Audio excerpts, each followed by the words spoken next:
Pues hoy vengo a hablaros sobre este objeto que vemos en la pantalla, que son unas llaves, y es algo que siempre viaja con nosotros y es algo que está directamente relacionado con el hogar. Y cuando empecé a plantear mi artículo para esta revista que estamos presentando, que es Abono 03, su temática es el hogar, y lo primero que me vino a la cabeza fue pues, algo que siempre tenemos en el bolsillo, pero que no nos damos cuenta de que realmente lo tenemos. Y es algo al final que pertenece, pero realmente no pertenece a la casa, pero está completamente relacionado con él. Y es como un pequeño objeto metálico que, pues eso es lo que acabo de decir, que estamos muy acostumbrados a ello, y además en esta época en la que estamos con un tema complicado con la vivienda, pues es algo que da mucho poder y tiene muchísimo valor a día de hoy. Y al final la llave representa pues, lo privado, la propiedad, y crea como una frontera invisible entre lo que es lo propio y lo ajeno. Y también en mi artículo hablo sobre la etimología de la palabra, que viene de clavo, clave, llave, y hablo una reflexión sobre todos los diferentes significados que ello conlleva. Y también hablo como de diferentes objetos de cerradura, como por ejemplo cadenas, llaves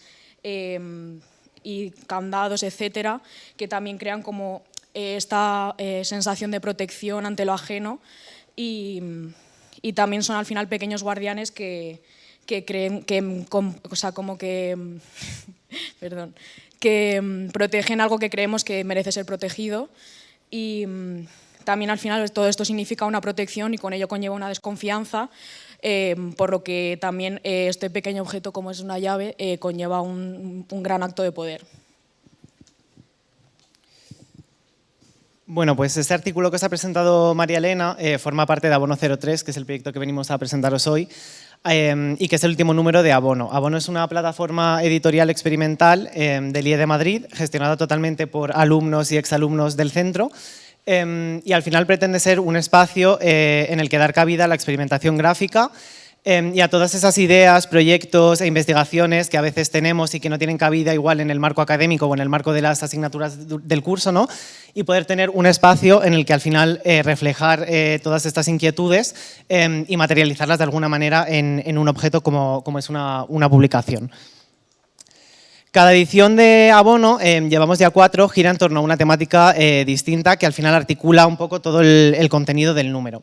En este caso, este año, cuando tuvimos que enfrentarnos a decir cuál iba a ser la temática para el número, nos pareció muy relevante escoger la temática del hogar, que a día de hoy nos parece pues eso, un tema muy relevante y que además se podía abordar desde una amplitud de miradas y puntos de vista que nos parecía muy interesante para que cada alumno pudiese abordarlo desde su propio punto de vista. Estoy seguro de que cuando os hablo de hogar, la primera acepción que se os viene a la cabeza es la acepción arquitectónica del hogar, ¿no? El hogar entendido como vivienda, entendido pues primitivamente lo utilizábamos como un refugio para refugiarnos del frío o de la lluvia, y hoy en día lo podemos utilizar como un refugio en el que refugiarnos del mundo exterior, que nos es cada vez más hostil. Y al final pues, el hogar como esta idea de refugio y como esta idea de espacio físico es un poco la primera acepción que surgió durante las entrevistas que planteamos para el número y que se ha repetido a lo largo del número. Por ejemplo, los chicos de Casantillón, cuando les preguntábamos que cuál era su proyecto soñado o cuál era ese proyecto que todavía tenían pendiente hacer y que les fliparía hacer, nos decían que sería hacer una cabañita Casantillón en medio del bosque. O, por ejemplo, Luce, que nos decía que desde pequeño estaba obsesionado con la idea de refugios y de cabañas y que eso era lo que le había llevado a ocupar uno de los puentes que cruza el río Turia en Valencia, en el que se coló con sus amigos y que convirtió en una especie de segundo hogar en el que hacía fiestas, cenas y reuniones. Dicho esto, evidentemente nos parecía muy interesante abordar el hogar desde otras perspectivas, ¿no? Y creíamos que tenía mucho sentido actualmente abordar el hogar más allá de lo arquitectónico y de lo físico. Al final el hogar es también emoción y es también simbolismo, ¿no? Y entendíamos,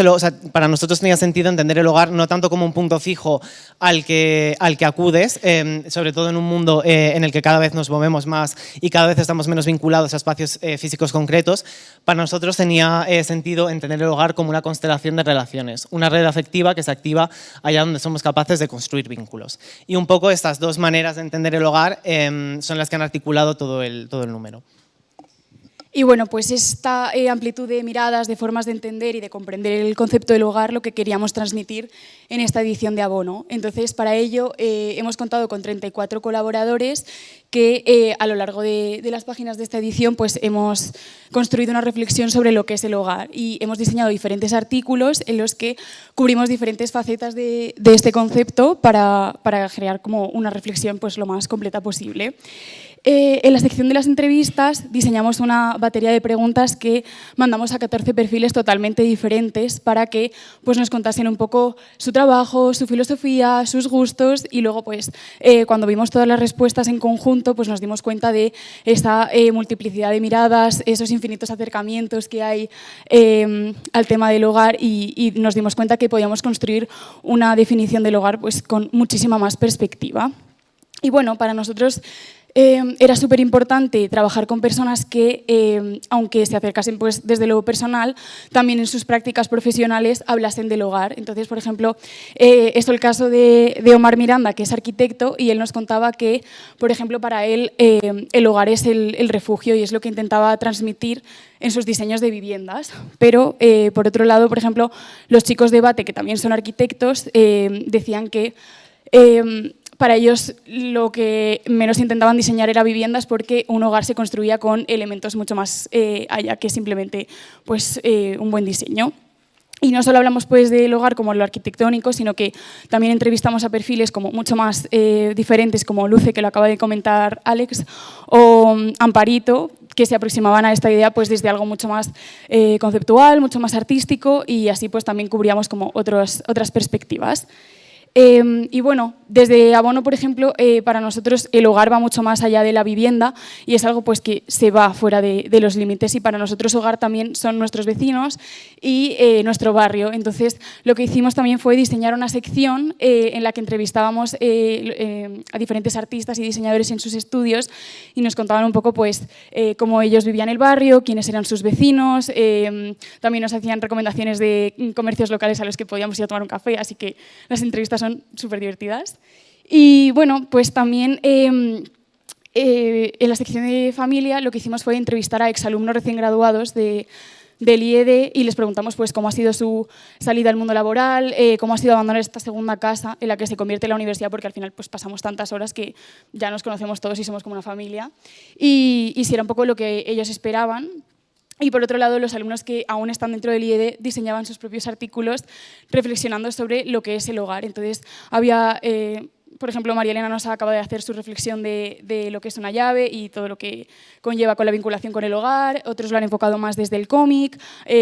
Otras alumnas han ilustrado objetos o hay artículos diseñados como solo para un único objeto, como es el que os va a explicar ahora Chete sobre la lavadora.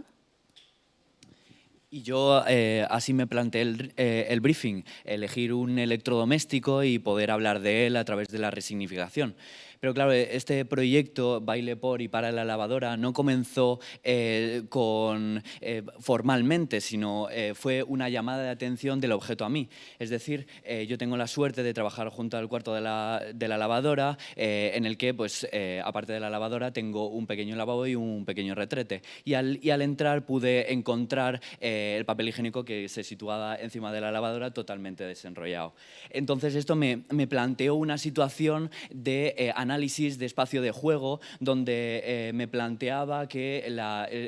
lavadora empezaba a ser pista de baile y todos los objetos que aparecían arriba se convirtiesen en bailarines. Es así como empecé a poner más lavadoras, a analizarla, a saber sus procesos, a saber cuándo acababa, cuándo empezaba, viendo que cuando más rugía la propia lavadora eran los 2 minutos, 2 minutos últimos, la cual tenía que ver con el centrifugado de la lavadora. Entonces, a partir de ello, empecé a ver patrones, empecé a poder distinguir a través de la fotografía poética y sin exagerar, sino cruda, ver cómo no solo aparecían diferentes bailarines, sino empezaban a bailar por parejas, empezaban a hacer breakdance o incluso empezaban a bailar según qué lleno o que vacío esté el producto, haciendo que los propios objetos que pongas, que dispongas en ese espacio de baile, puedan tener personificación, puedan representar diferentes personajes, incluso algunos un poco pues, desconcentrados en el baile, puedan tropezar y caerse para no bailar más. Y bueno, pues este artículo que se acaba de presentar Ignacio junto al de María Elena y a muchos otros forman parte de los muchísimos artículos, páginas y personas que han participado en estas 4 últimas ediciones de Abono, bueno, las 4 que llevamos por delante, y que, como os decía, cada una ha tratado una temática en concreto, pues desde la jardinería hasta la gastronomía, pasando por el cuaderno de ejercicios.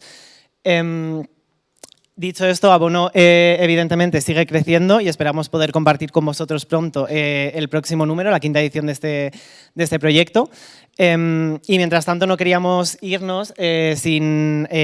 compartir con vosotros un poema que está incluido en este último número, que habla sobre hogar y que nos parecía el broche perfecto para esta charla. Y además Irene Estrella, que está aquí, que ha venido, fue la que lo escribió, así que nos hace especial ilusión leerlo con todas vosotras.